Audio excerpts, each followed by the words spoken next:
So our topic this month is You Can Heal Your Life, Dr. Louise Hay's book, You Can Heal Your Life. And today is Replacing Old Patterns. And when I heard that, the first thing I thought about was when I was a freshman in high school back in the early 60s. And I was in a home ec class and we had to make a dress. So I went down to the fabric store and I went through all the patterns and I found this cute little dress to make and I made it and I only wore it once and then threw it away. But anyway, so it was 1960. So that was a pattern that I used at that time. So if I was to make a dress, which I won't, but today, and I would go down to the fabric store, I wouldn't pick out the same pattern as I did in 1960 because I've learned a whole lot since I was 15, 14 years old. And a lot of things have changed. And I have immersed myself in the science of mind, which is an organic philosophy. It grows and expands with our consciousness, right? So there's another little story, and I'm going to do my version of it. So this gentleman was cooking a roast, and every time he cooked the roast, he cut off 2 inches on the end of it and, tossed it. And his partner said, well, why do you do that? He goes, I don't know. He said, my mother always cooked roast like that, made her roast like that. So that's what I've been doing all my life, making my roast, cutting off 2 inches and throwing it away. He said, well, I'd really like to know what's the reason behind this. So he says, okay, I'll ask my mom. So he goes to his mom, hey, Mom, why do you cut the end of the roast off every time you cook a roast? She said, I don't know. Grandma always did that. So he said, well, I really want to know. He said, before, she leaves, go to another adventure, let's go ask her why she does that. So they went to Grandma's house and, why do you cut the end of the roast off? She says, my pan was only this big. It was an old pattern that Grandma used, then Mother, and then this gentleman. So how many old patterns are you continuing to embody and to use? What false beliefs are still ruling your life? What needs to be brought up and looked at and then disposed of? So let's start our panel. So please start. Have you written? Put your hands up if you have your, and we'll have someone come pick them up. There they go. Come on, we need more questions than that. There we go. Okay, we have a couple to start with.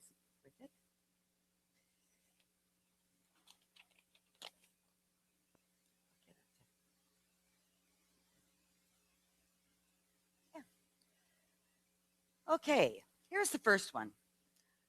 I heard that someone is holding consciousness or high watch in the back of the room. Tell me what that means. The person who is holding the high watch in the back of the room is setting the consciousness for everyone in this room. They are here to open up the minds and the souls of everyone so that they are here to receive exactly what they came to receive. And the whole time we are here, they are holding that for us so that we can just let it go and do our thing and enjoy the service. Thank you. The next question, what is affirmative prayer? All right. Affirmative prayer as opposed to negative prayer speaks for itself. It's affirming the truth. Affirmative prayer is what our philosophy is based upon. We are a prayerful community. And the distinction is that we affirm our good. We affirm it in the present. We affirm it as happening right now. And we affirm the truth of our being based upon the truth that God is operating through us. That if it can't be true of God, it can't be true of me. If it is true of God, it must be true of me. So I affirm this good right here, right now. And so it is. Mm-hmm. Thank you. What do you do to overcome procrastination? Ooh. It's simple. You do it. You take the first step and you do it. All right. So it doesn't feel simple. It is simple, but it doesn't feel simple. So that is a big piece, is to break it down and to do the smallest little step you can do without too much resistance. So if you're thinking of a step and everything and you says, no way, okay, what could I do? So if your goal was to walk a mile and you're thinking of it on the couch and it just makes you eat more potato chips to think of walking a mile, then think about, could I walk a half mile? Chips is still going. Okay, so would I be able to walk 1 block? And all of a sudden it's like, yeah, I could do that. I'll walk 1 block, then come back and eat some chips. So you take a walk, you go 1 block. So break it down to the smallest piece you can do without resistance and do it. And then try to set a goal to do it for several days in a row, because after a habit forms pretty darn quickly, whether it's a good one or a bad habit. So try to do it repeatedly. I believe a habit is 21 days. Then you can break a habit or make a habit. 21. Oh. I just want to add something that that works for me because, everyone's so different. When I make a list and prioritize it and put that, whatever item that I am procrastinating on, if I put it at the top of the list, that's the thing I'm going to do first. So that just helps me as well. Okay. I am single. I believe it's important to co-create with others, but in my culture, I'm suspicious and a little fearful of others. Can you speak to this?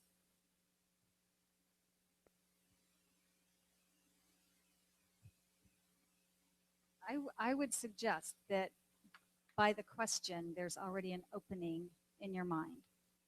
And that with that opening, you're already stepping into that place of trust and reaching out and connecting. So sometimes when we're letting go of old habits, we're also remembering that we're creating new habits. So celebrating the little successes of connection and self-awareness, and then stepping into that and letting yourself lean into it. Oh, that feels good. Oh, it's safe here. Oh, maybe a little bit more. Very good. I'm going to answer this one.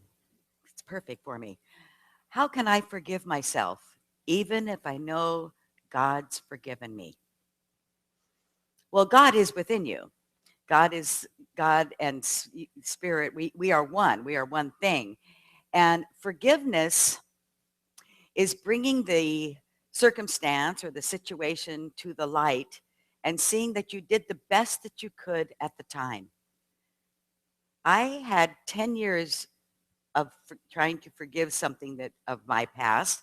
And finally, after 10 years, it happened. But I know that through prayer and positive affirmations, we can change that old pattern. And how is not forgiving yourself serving you?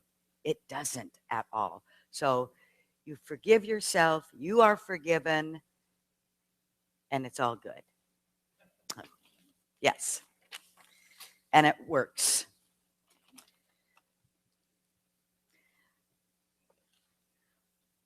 When treatment has worked, how do you express gratitude for that positive experience? Good one. Expressing gratitude is easy, it's fun, it's joyful. So however you like to express gratitude, whether it's to just announce it to the world, maybe post on Facebook this wonderful thing, you share it with a friend, you share it with your people here in the center, you get up on the platform and say, a demonstration has occurred. This wonderful thing happened as a result of treatment, and I am so very grateful. And I'm open to feeling that again, and even more, expand it, take it to another level. So that feeling of gratitude, the more you can have that and share that, boy, you're just making the planet a better place. Thank you. Is there a common spirituality in every religion? I absolutely believe so. I know that there is a golden thread that runs through every religion, and it's all about love. It really is all about love. And no matter what the words sound like, whatever the practices look like, it's all about loving ourselves, loving our neighbors, and really sharing it with the world. And so you can, if you delve enough into any philosophy, you'll find it, I believe. The thread of truth.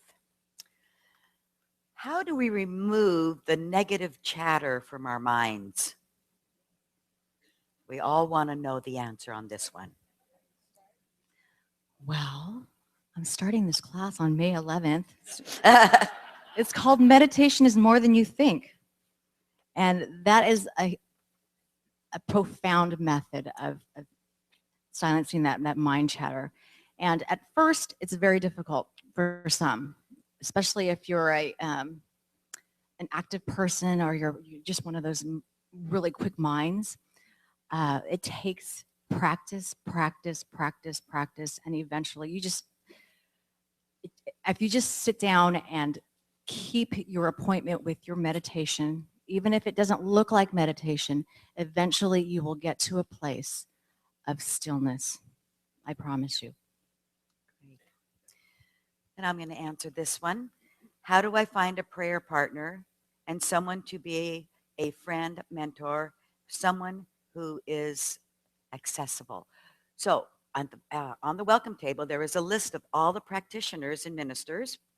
Ministers are practitioners first, and then we're ministers. On the wall, you see all their pictures right here in the back. You can call and talk to them. A great way to connect with people and get a prayer partner is to go to class. That's the very best way. That's how I started years and years, 25 years ago, and have so many friends and prayer partners and mentors at that point. So, and you can ask any of the ministers. You have anything else to say about that? I'll just add that having a prayer partner is exquisite. It's exquisite. Get yourself a prayer partner. And it can be, my sister was my prayer partner for years. So just find who you connect with and let that be. And another really great place to connect with like-minded people in our community, if you want someone from here, is Conscious Connection right after the service. Yeah. Also, just so you know, it doesn't have to, a lot of people will say, I don't have time for it. You can make an appointment and just say, you know what, we're going to spend 5 minutes a week or whatever you decide on. And if you stick to it, then you will not be wanting to kind of. And it could be on the phone. It could be on the phone. We have friends that for every morning would stop to have a 5-minute conversation. Exquisite. Good support. Okay, I want to start a new life. And we do every day. How do I take that leap of faith?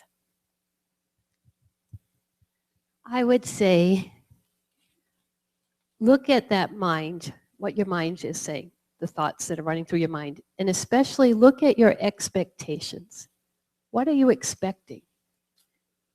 In whatever you're looking at the moment, when you say you want to change your life, that's a big area. So, what area of your life you're thinking of, what are your expectations? And if you're going to find that probably you have a lot of negative expectations that are going through all the time. So say you're getting ready to meet somebody new, you may be saying, your mind chatter may be saying, I'm not good enough, I don't look good, it's not going to go well, they're not going to like me, what do I know? All that stuff. So start to observe your expectations and change them. And that's where the change in your life will happen. So when you become aware of that, instead, before that meeting, as your mind's chattering, go, oh, I see it chattering, I'm going to picture, I look darn good and I am perfectly whole and I'm wonderful as I am. And that person is going to see the light in me as I see it in them, and it's going to go great. And a new friendship happens. Whatever it is in your life you want to change, observe what your current expectations are and change them and make them bigger and better. Great.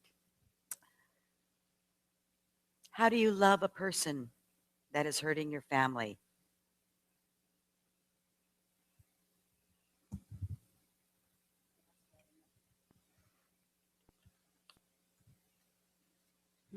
Love. Love is the presence of the divine. And so how we love them is we simply see the divine. And it's not simple. We see the divine. We love the divine.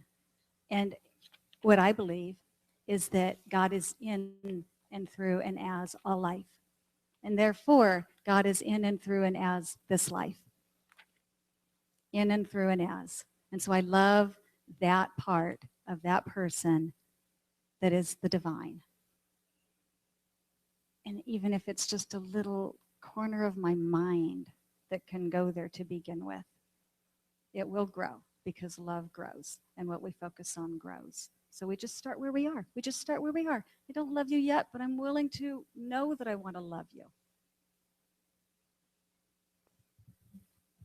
And I think also know that nothing can really hurt your family. Okay. Use your power of your mind. Use that love for your family. Join your family together. Bring them together. Have a conversation, whatever the circumstances that you're thinking of right now, and have a family. Just, we are strong. We are together. We are one with God, and nothing can hurt us. And I would build it up from inside, as well as saying, and that person on the outside who is trying to hurt us is hurting themselves, and let's recognize that. Okay. And what I know is that I am you and you are me. So there is that connection. There's always a connection. We are all one with each other. We're one with that source. We love it. We love ourselves. We don't love the behavior.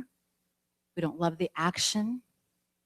But when we love and we see the face of God in the other person, there's a realization that they're just disconnected from that truth. They are absolutely disconnected if they're doing something that is not in alignment with what we believe, but there's still that love and that connection because we are all one. Thank you. I'm going to answer this one. How do I become the best person I can be? In Louise Hay's book, she says, you have to release anger, criticism, resentment, and guilt. If you're carrying that pack around on your back, you are weighted down, and you can't be the light that you are. So, non-judgment, just let it go. Stop criticizing, stop getting angry. Well, anger is, they say anger is okay, but acting out, doing things is not. But, you can be angry. But resentment and guilt, let it go. And do it, affirmations. Louise Hay says affirmations are the key, as well as affirmative prayer, the key to moving forward and being the best. And remember that you are already a beautiful spiritual being. You cannot get any more spiritual than you are in this moment sitting right here in this chair. Wow, isn't that great? You don't have to do anything else. You are divinely spiritual. So remember who you are, unique and beautiful and wonderful, and move forward with that and always do your best. Why is meditation so important? Well, there are several reasons. Not only to quiet the mind, it has health benefits, immense health benefits. There has actually been scientific proof of it lowering people's blood pressure levels. Really, stress has been a huge factor in a lot of diseases that we experience day to day, and meditation is the thing that will bring you out of that stress and will allow your body to be in its natural rhythm. So that's a benefit, as well as quieting your mind and simply sitting still. I don't know if you guys have anything else you want to add. We love this topic, as you can tell. I'm reading a book by Arianna Huffington called Thrive. And in it, she says, we take such good care of our smartphones. We have them in nice cases. We have chargers for them in the car. We have chargers for them at the house. We might have charge for them in the office because we don't want them to run out of energy. We're acutely aware when we have 20% left in our battery. And meditation is the way we recharge. So if we had a little meter on ourselves that said, I'm down to 10% left, I better go meditate. That would be awesome. Yeah. I love that. I'll just add that in meditation is where I get to know myself.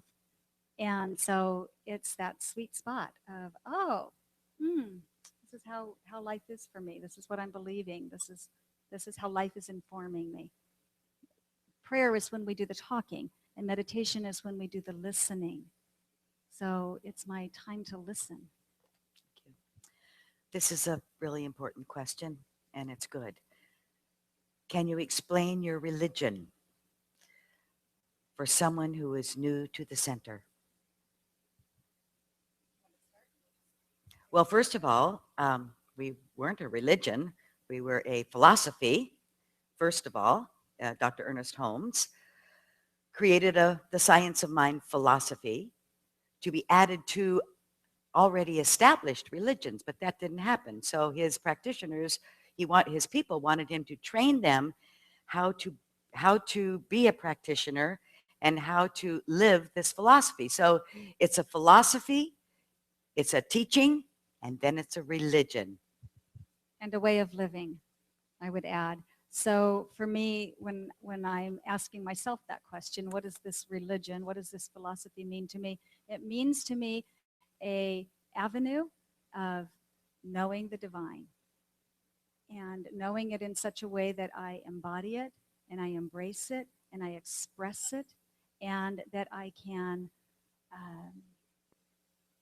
share in this experience of life. So it's unity, it's oneness, and there's two more people to add their thoughts to it. So, And I believe that our philosophy of religion is really about how we have the power within ourselves to change our lives. Because so many other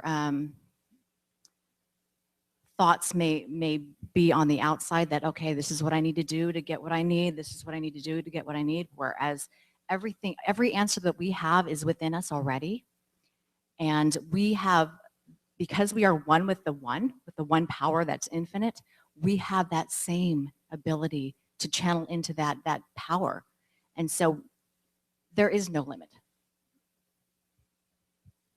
I like short answers. So if somebody said to me, what's your religion all about there? I would say it is done unto you as you believe. And that's what we know. Okay, and I'm going to add something to that.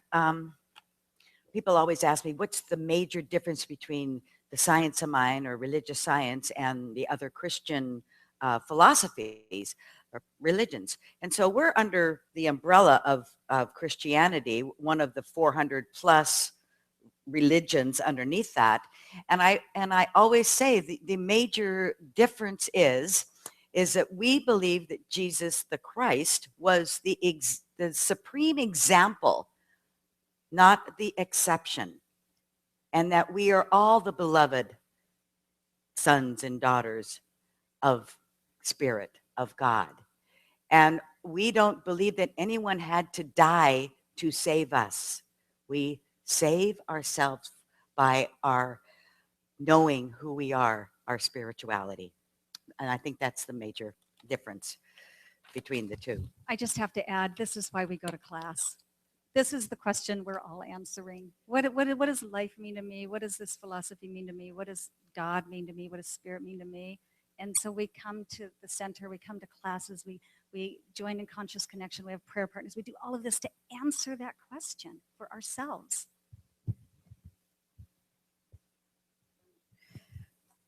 One more question? Okay. Whoa, this is a letter. It's a love letter, yes. Okay. All right.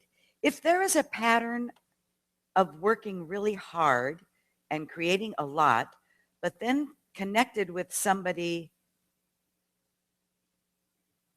event coming in the taking away, coming in and taking it away, I've seen, I don't know if I can read this. See if you can do it. Yes, let me get.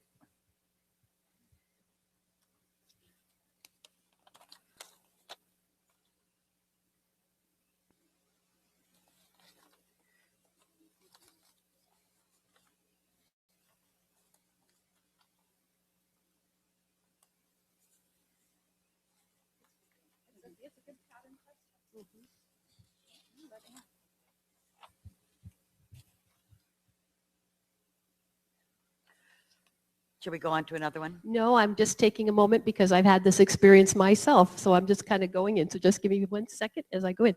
So you work really hard at something was taking away. It's a pattern. How do I redo it?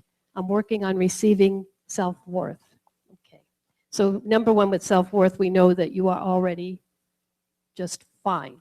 It might not feel like it, but you just start where you are. And the good thing is that you built that financial situation once, so you can do it again. You've used the practices, it sounds like, and once you have expanded your mind and learned how to use these principles, it never goes away, and you can never go back to the, I'll say, ignorance of not knowing. You can't go backwards.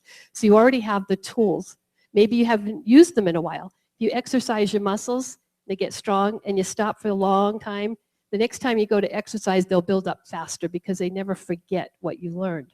So you've done it before. Now maybe you'll want to do even better the next time and say, I don't have to work so hard this time, but I'm going to get right back to where I was and more financially. So whatever tools you have already, use them again. It'll come back more quickly. And if you need additional tools, I would say talk with a prayer partner and a practitioner or a minister. And I believe that this time around, you're a different person than you were the first time around. You know more, so you come into it with a different consciousness. And, you know, just like the definition of insanity is like doing the same thing, expecting a different result. Well, you're not doing the same thing. You're actually creating a new pattern because you are a new person at this moment. I think we're done. All right. Was that fun? Give yourselves a hand. You did a good job. And so recognizing and knowing that what we do is we pray. We acknowledge the divine for its presence. We acknowledge the wisdom, the creativity, the authenticity, and the love that is ever present, expressing in and through and as all life. I absolutely celebrate that each one of us is a part of that divine mind, that every answer is already known in the mind of God and therefore in the individualized mind of each one of us. That as we are already in this activity of knowing our truth, expressing our truth, of knowing that divine presence, we are already expressing it in greater ways. Every action we take creates a greater pattern of love, a greater pattern of success, a greater pattern of acceptance. And so I know it and I claim for each one of us that our hearts are open, our minds are enlivened and enriched with this divine activity of love. I absolutely celebrate and praise every question, every answer, for it is God in action. And so I simply surrender this time to the power and the presence of that one mind, the one law that always says yes. And so, of course, I say thank you. And I let it be. And so it is.